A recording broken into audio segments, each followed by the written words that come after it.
এরপর প্রথম আসমান থেকে দ্বিতীয় আসমানের দূরত্ব এই পরিমাণ। এরপর দ্বিতীয় আসমানটা কত বড়, একটি বর্ণনার মধ্যে আছে যে আমাদের এই দুনিয়ার উপরে যেই আকাশ আছে, পৃথিবীর উপরে যেই আকাশ আছে, এই আকাশের সামনে একটা মুরগির ডিম যত ছোট, দ্বিতীয় আসমানের সামনে প্রথম আসমানটা এত ছোট। দ্বিতীয় আসমানের তুলনায় প্রথম আসমানটা একটা মুরগির ডিমের সমান। এরপর দ্বিতীয় আসমান থেকে তৃতীয় আসমানের দূরত্ব এই পরিমাণ। এরপর তৃতীয় আসমানটাও দ্বিতীয় আসমানের তুলনায় ওই প্রথম আসমান যেমন ছোট, তৃতীয় আসমানের তুলনায় দ্বিতীয় আসমানটাও এত ছোট। এইভাবে আপনি যেতে যেতে দ্বিতীয়, তৃতীয়, চতুর্থ, পঞ্চম, ষষ্ঠ, সপ্তম আসমান চলে যান। এই জমিন থেকে সপ্তম আসমানের ছাদ পর্যন্ত যেই পরিমাণ পথ আপনি অতিক্রম করেছেন, সপ্তম আসমান পাড়ি দিয়ে আরও ঠিক এই সমপরিমাণ পথ যদি আপনি উপরে যেতে পারেন, সেখানে গিয়ে আপনি পাবেন সিদরাতুল মুনতাহা। কি পাওয়া যাবে? সবাই বলতে হবে সিদরাতুল মুনতাহা। বলেন সিদরাতুল মুনতাহা, কারণ বাড়ির ঠিকানা তো বাড়ির এলাকার নাম জানতে হবে না। সিদরাতুল মুনতাহা। এবার আল্লাহ রব্বুল আলামিন আমাদের সকলের আসল বাড়ি, আসল ঠিকানা, জান্নাতের ঠিকানা আল্লাহ পাক বলে দিচ্ছেন, ইনদা সিদরাতিল মুনতাহা ইনদাহা জান্নাতুল মাওয়া। এই দুনিয়ার মানুষ, আমি আল্লাহ তোমাদের জন্যে জান্নাত নামের যেই বাড়িটি তৈরি করে রেখেছি, এই বাড়িটি আমি আল্লাহ সিদরাতুল মুনতাহার নিকটে তৈরি করে রেখেছি। সুবহানাল্লাহ। তাহলে এখান থেকে আমরা দুইটা তথ্য পেলাম। এক নাম্বার হলো আমাদের আসল ঠিকানা, আসল বাড়ি জান্নাত আছে কোন দিকে? সবাই বলেন উপরের দিকে। কোন জায়গায়? সিদরাতুল মুনতাহার নিকটে। বলেন কোন জায়গায়? সিদরাতুল মুনতাহার নিকটে। মুহতারাম হাজরিন, তাইলে বাড়ির ঠিকানা জানলাম। আমি বলেছি দুই শিরোনামে কথা বলবো। এক নাম্বার হলো বাড়ি আছে কোথায়, দুই নাম্বার হলো যাব কেমনে, তাই না? তো এখন আমাদের জানা দরকার আমরা যাব কিভাবে। এটা হলো আসল জরুরি কথা, তাই না? এতক্ষণ পর্যন্ত গল্প করলাম, এখন থেকে যে কথাগুলো বলবো এগুলো সব মুখস্থ করে ফেলতে হবে। বাড়িতে যাওয়ার উপায়টা কি, সহজ পদ্ধতি কি? আমার প্রিয় ভাইয়েরা, দেখেন, যদি 100 তলা একটা বিল্ডিং হয়, আর বিল্ডিং এর একেবারেই 100তম তলায় আপনার দেশের প্রধানমন্ত্রী বসে আছে, আপনাকে বললেন যে তুমি এই 100তম তলায় এসে আমার সাথে সাক্ষাৎ করবে, তোমাকে আমি এত এত পুরস্কার দেব। আপনি এখন ওই বিল্ডিং এর নিচে যাওয়ার পরে আপনি দেখলেন একদিকে সিঁড়ি আছে, একদিকে লিফট আছে। সিঁড়িতেও 100 তলা পর্যন্ত যাওয়া যায়, আবার লিফটেও 100 তলা পর্যন্ত যাওয়া যায়। একজন বুদ্ধিমান মাত্র সে কি সিঁড়িতে চড়বে না লিফটে চড়বে? লিফটে চড়বে। তো আমরাও তো আমাদের জান্নাতের বাড়ি থেকে কত নিচে পড়ে আছি, জান্নাত আছে উপরে। এখন এই জান্নাতে যাওয়ার সিঁড়িও আছে, লিফটও আছে। আমি কি আপনাদেরকে সিঁড়ির ওয়াজ শোনাবো না লিফটের ওয়াজ শোনাবো? আমি তো জানি যে সবাই লিফটের ওয়াজ শুনতে চাইবে, কারণ লিফটে তো কষ্ট কম, সিঁড়িতে কষ্ট বেশি। এজন্য আমিও বুদ্ধি করে খুতবার মধ্যে ওই লিফটের আয়াতটাই তেলাওয়াত করেছি। সুবহানাল্লাহ বলেন। সূরার নাম সূরায়ে আলে ইমরান। বলেন সূরার নাম কি?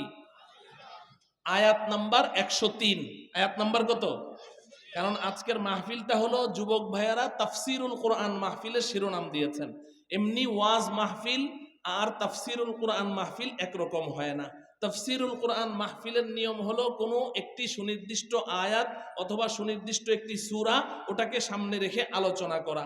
তো আমার আজকের আলোচনা যেই তাফসির, যেই আয়াতের উপরে চলবে, সেই আয়াতটা কোন সূরায় আছে? সূরায়ে আলে ইমরান। বলেন কোথায় আছে? সূরায়ে আলে ইমরান আয়াত নাম্বার কত? 103। এই আয়াতে আল্লাহ রব্বুল আলামিন আমাদের আসল বাড়ি জান্নাত পর্যন্ত পৌঁছার একটি লিফটের সন্ধান দিয়েছেন। সুবহানাল্লাহ বলেন। এই আয়াতের সংক্ষিপ্ত তাফসির বুঝার জন্য আগে ছোট্ট করে একটু বুঝেন। একজন মানুষ ধরেন কুয়ার মধ্যে পড়ে গেছে, একটা গভীর একটা কূপ। কুয়ার তলায় পড়ে গেছে, এখন চিৎকার করছে, মা গো বাবা গো গেলাম গো বাঁচাও গো আমাকে উঠাও গো, চিৎকার করছে। এখন আপনারা কিছু মানুষ দৌড়ে গেলেন, গিয়ে দেখলেন যে হ্যাঁ, কুয়ার নিচে একটা মানুষ তলার মধ্যে পড়ে আছে।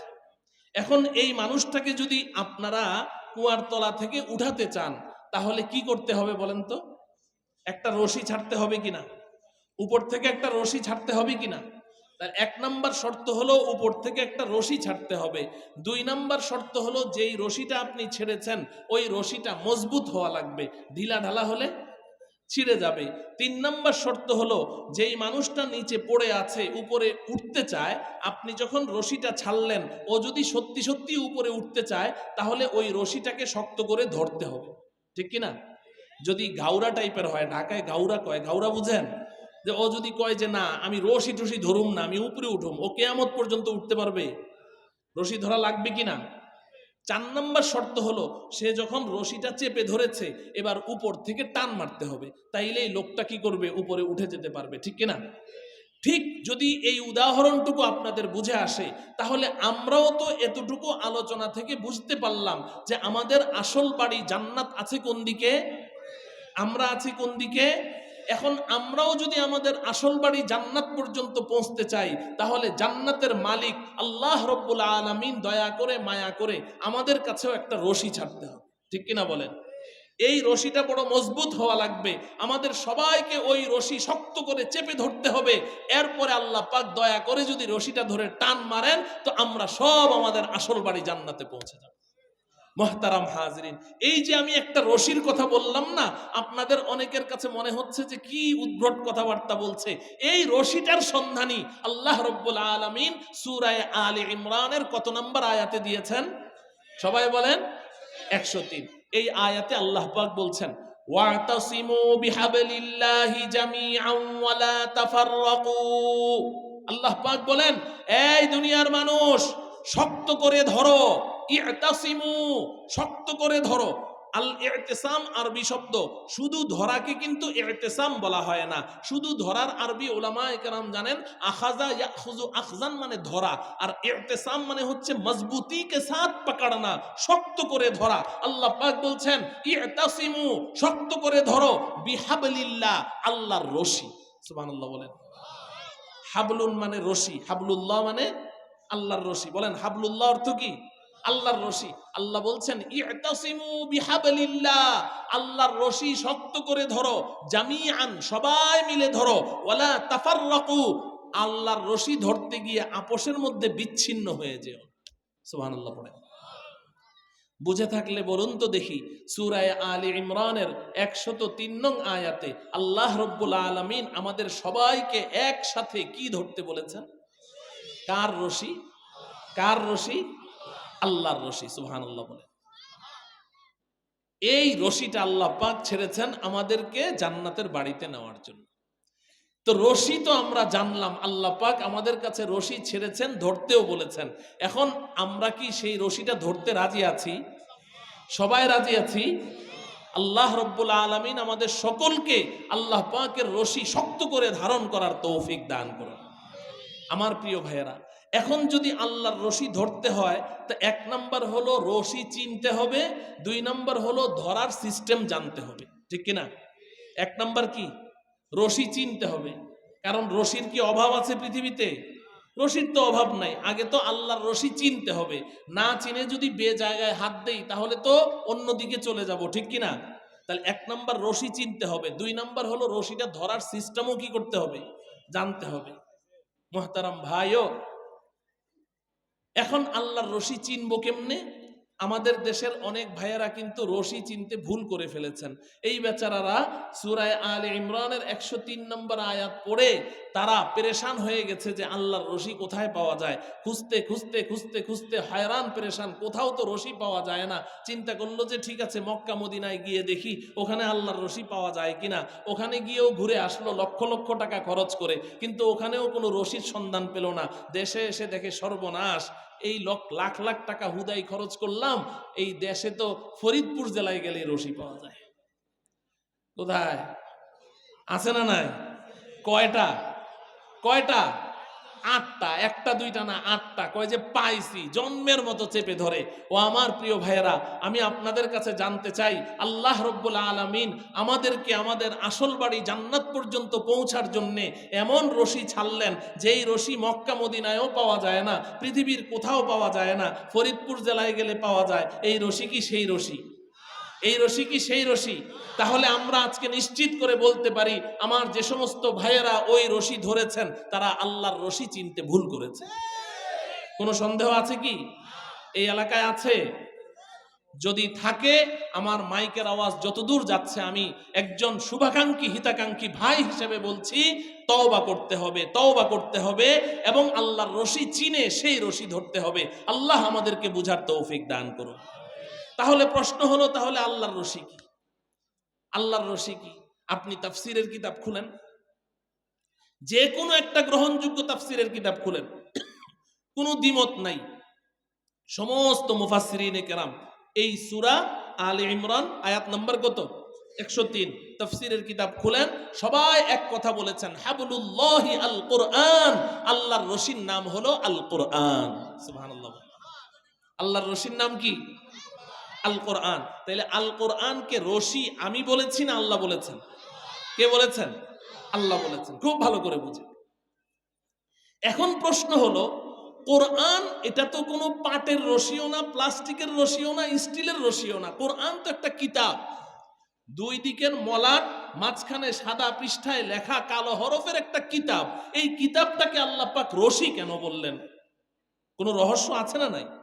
আল্লাহ রব্বুল আলামিন একটা কথা মনে রাখবেন, কোরআনে কারীমের মধ্যে আল্লাহ পাক যত কথা বলেন, মানুষের বিবেকের দিকে রিআয়াত করে বলেন। মানুষ কোন কথাটা সহজে বুঝে, আমাদের বিবেকের সাথে মিলিয়ে আল্লাহ পাক কথা বলেন। যেই কথাটা যেইভাবে আমরা বুঝি, আল্লাহ পাক ওইভাবে কোরআনে কারীমের মধ্যে বলেছেন। এজন্যই তো আল্লাহ পাক বলেন, ওয়ালাকাদ ইয়াসসারনাল কুরআনা লিযিকরি ফাহাল মিন মুদ্দাকির, আমি তো এই কোরআনকে বড় সহজ করে দিয়েছি উপদেশ গ্রহণ করার জন্যে। আছো কি তোমাদের মধ্যে কোনো উপদেশ গ্রহণকারী? বড় সহজ করে বলেছেন। কোরআনকে রশি কেন বললেন? আল্লাহ পাক বলতে চান, এই দুনিয়ার মানুষ, তোমরা যদি কখনো নিচ থেকে উপরের দিকে উঠতে চাও, তো রশি ধরে ঝুলে ঝুলে উঠো, রশি ধরে ঝুলে ঝুলে উঠো। এজন্য আমি আল্লাহ এই কোরআনটাকে রশি বলেছি, কারণ তোমাদের আসল ঠিকানা, আসল বাড়ি আমি তো বড় উপরে সৃষ্টি করে রেখেছি। এখন যদি সেই বাড়িতে যেতে হয়, সেখানেও তো রশি ধরতে হবে। আমি এই কোরআনটাকে রশি বলে ঘোষণা দিলাম। আমার এই কিতাবটাকে চেপে ধরো, এটাই হচ্ছে জান্নাতে যাওয়ার রশি। এটাকে যদি শক্ত করে ধারণ করতে পারো, একদিন আমি আল্লাহ টান মারবই মারবো। বান্দা, তুই যদি ঝুলে থাকতে পারিস, সোজা তোর আসল বাড়ি জান্নাতে পৌঁছে দেবে। তাহলে আল্লাহর রশি আমরা সবাই চিনলাম। এখন সর্বশেষ কথা, সর্বশেষ কথা হলো ধরবো কেমনে? ঠিক কিনা? ধরার সিস্টেম জানতে হবে না? ধরায় ধরায় বেশ কম আছে না নাই? হ্যাঁ, ধরায় ধরায় বেশ কম আছে। সব ধরা কি একরকম? আমি ছোটবেলায় এক বক্তার ওয়াজ শুনেছি, সত্য মিথ্যা আল্লাহ জানে, যেহেতু আমি আরেকজনের কাছে শুনেছি। ওই বক্তা বলছে যে গানের টিচার, এক নওজোয়ান তাগড়া ছাত্র, আর উস্তাদ হলো বুড়া টুরা, একদম হ্যাংলা পাতলা, গান শিখায়। 6 মাস পর্যন্ত পরিশ্রম করলো, কিন্তু ওর গলাটা হলো একদম বুড়া বকরির মতো, ফাটা বাঁশ, ওটা দিয়ে কোনো গান টান বের হয় না। 6 মাস পরে একদিন উস্তাদ গালে হাত দিয়ে বসে আছে, মন খারাপ। ছাত্র জিজ্ঞাসা করে, উস্তাদ মন খারাপ কে? মন খারাপ হবে না তো কি হবে, আজ পর্যন্ত তুই আমার সুরটা একটু ধরতে পারলি না। কি ধরতে পারলো না? সুর ধরতে পারলি না। তো ওই ছাত্রটা আবার ছিল আমার মতো একটু বোকা শোকা। ওই ছাত্রটা চিন্তা করছে যে 6 মাস পরিশ্রম করলাম, গান তো আমার কপালে নাই, গান তো শিখা হবে না, কিন্তু উস্তাদজি একজন গুরুজন, এখন যদি উস্তাদজির সুরটা না ধরি, ওনার মনটা খারাপ হবে, আমার জীবনটাই নষ্ট হবে। আচ্ছা ঠিক আছে, সুরটা একটু ধরতে পারি কিনা দেখি, কিন্তু সুর ধরবে কেমনে? তো গালে হাত দিয়ে একটু চিন্তা করে, ওর মাথায় বুদ্ধি এসে গেছে, আরে সুরটা তো উস্তাদজির গলা দিয়েই বের হয়। সে খালি উঠে সজোরে উস্তাদজির গলা চিপে ধরেছে, চাপ দিয়ে ধরে বলছে, উস্তাদ গান তো শিখা হবে না, বাকি সুর যে আপনার ধরতে হবে, এই কথাটা আপনি 6 মাস পরে কেন বলছেন? প্রথম দিন বলতেন, আমি প্রথম দিনই ধরে ফেলতাম। তা আজকে আমি ধরেছি, আজকে কিন্তু আর ছাড়বো না। যতক্ষণ পর্যন্ত আপনার মন ভালো না হচ্ছে, আমি কিন্তু আর সুর ছাড়ছি না। কিন্তু ছাত্র তো বললাম না, নওজোয়ান তাগড়া, ও তো ওই বুড়া হ্যাংলা পাতলা উস্তাদ, এখন যে গলাটা চিপে ধরলো, ওই বেচারার জিহ্বা এতখানি বের হয়ে গেছে। এখন সে তো কথা বলতে পারছে না, কথা বলতে পারছে না, ও আ করে বুঝাতে চেষ্টা করছে যে বেটা তুই তো সিস্টেম লস করেছিস, সুর তো এইভাবে ধরে না, কিন্তু কথা তো বলতে পারছে না। এখন সে যত ও আ করে, ছাত্র তো ওই যে বললাম না আমার মতো বোকা, ও ভেবেছে যদি জুইট মতো ধরা হয় নাই, ও আরো জোরে চেপে ধরেছে। তো যখন সজোরে চেপে ধরলো 10 মিনিটের মধ্যে ওস্তাদ ওখানে স্পট ডেড। আচ্ছা বলেন তো দেখি, এটা কি সুর ধরার সিস্টেম? তাহলে ধরায় ধরায় বেশ কম আছে না নাই? আছে না নাই? তো আল্লাহ রাব্বুল আলামিন আমাদেরকে দিলেন একটা কিতাব আর বললেন এটা রশি, তাইলে এটা ধরার নিশ্চয়ই একটা কি আছে? সিস্টেম। সবাই আমরা সিস্টেম মতো এই রশি ধরতে রাজি আছি তো ইনশাআল্লাহ? আচ্ছা তাহলে এবার দেখেন, এই যে আমার সামনে একটা রশি আছে, সবাই তাকান। এই যে রশিটা আমি ধরলাম, আঙ্গুল লাগে কয়টা? হ্যাঁ, যদি কেউ বলে যে না 5 আঙ্গুল দিয়ে আমি ধরুম না, 4 আঙ্গুল দিয়ে ধরবে, এবার যদি টান মারি ঝুলে থাকতে পারবে? যদি 3 আঙ্গুল দিয়ে ধরে যে না 3 আঙ্গুল দিয়ে ধরবো, টান দিলে ঝুলে থাকতে পারবে? আর যদি 5 আঙ্গুল দিয়ে ধরি, মাইকম্যানকে বলেন টানতে, ওর রশি ছিঁড়বে, আমার হাত ছুটবে না, ঠিক কিনা বলেন? তো তাইলে মজবুত করে ধরতে আঙ্গুল লাগে কয়টা? আল্লাহর রশি ধরতেও আঙ্গুল লাগবে 5টা। সুবহানাল্লাহ বলেন। কয়টা লাগবে? 5টা। আমি এই 5টা আঙ্গুলের নাম বলবো, সবাই আমার সাথে আগে মুখস্থ করবেন, না বুঝলেও মুখস্থ করবেন, বুঝবেন না যেহেতু। এরপরে আমি কিঞ্চিত সামান্য একটু ব্যাখ্যা দিয়ে আমি আলোচনা শেষ করে দিব। এই 5টা আঙ্গুলের নাম আগে মুখস্থ করেন, নিজে মনে রাখবেন এবং পরিবারের সাথে এটা নিয়ে আলোচনা করবেন। এটাই হচ্ছে আজকে আমার আলোচনার মূল উদ্দেশ্য। তাহলে আল্লাহর রশি ধরতে আঙ্গুল লাগবে কয়টা? 1 নাম্বার ঈমান, সবাই বলেন ঈমান, সবাই বলেন। 2 নাম্বার ইবাদত, ইবাদত, ইবাদত। 3 নাম্বার মুআমালা, মুআমালা, মুআমালা। 4 নাম্বার মুআশারা, মুআশারা, মুআশারা। 5 নাম্বার আখলাক, আখলাক, আখলাক।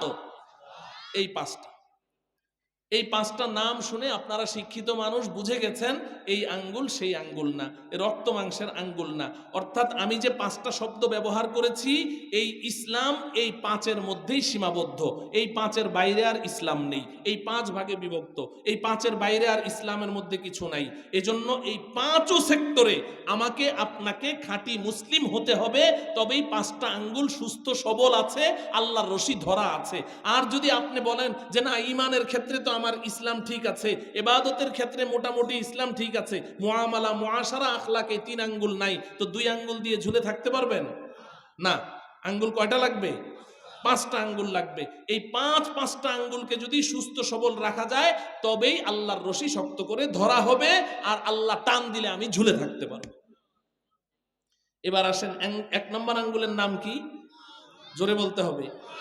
ও আমার প্রিয় ভাইয়েরা, এই যে আমি 5টা আঙ্গুলের কথা বললাম না, এক একটা আঙ্গুল বুঝাইতে কমপক্ষে 1 থেকে 1.5 ঘন্টা সময় লাগবে। তো বুঝানোর তো সম্ভব না। মাওলানা চলে আসছে, হ্যাঁ তাইলে তো আর হয়েছে কাম, হুজুর তো চলেই আসছেন। তো এই 5টা আঙ্গুলের শুধু আমি একটু নামগুলো, অর্থগুলো বলে দিচ্ছি, এরপরে